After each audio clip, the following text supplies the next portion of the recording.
Šiandien apie tai, kaip mylėti Dievą. Tad 25 diena mūsų gavėnios kelionėje ir šiandien noriu su tavimi pasidalinti skaitiniu iš Šventosios Evangelijos pagal Morkų 12 skyriaus. Vienas iš rašto aiškintojų, girdėjęs jį ginčijantis ir matęs, kaip puikiai Jėzus atsakinėjo priešininkams, paklausė jį, koks yra visų pirmas įsakymas. Jėzus jam atsakė, pirmasis yra šis, klausyk Izraeli, viešpats mūsų Dievas yra vienintelis viešpats, tad mylėk viešpatį savo Dievą visa širdimi, visa siela, visų protų ir visomis jėgomis. Antrasis, mylėk savo artimą kaip save patį. Nėra įsakymo didesnio už šiuodu.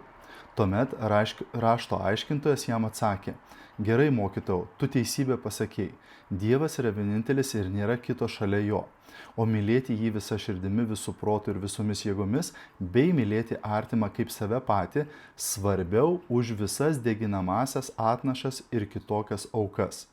Matydamas, kaip išmintingai jis atsakė, Jėzus jam tarė, tu netoli nuo Dievo karalystės ir niekas daugiau nebedrįso jo klausinėti. Argi neįdomu?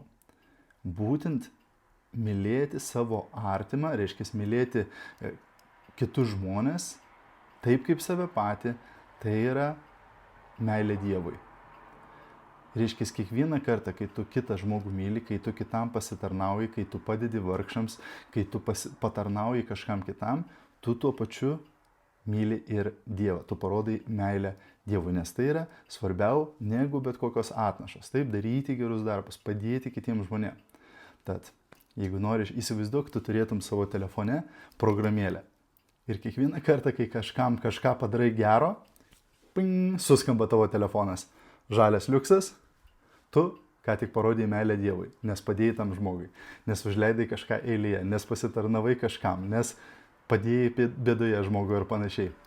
Būtų visai įdomu, ar ne? Rinkti taškus ir matyti savo telefone, kaip kiekvieną kartą tu padarai kažkokį tai gerą darbą. Tad pagalvok, kokį gerą darbą galbūt galėtum padaryti šiandien. Aš irgi pagalvosiu.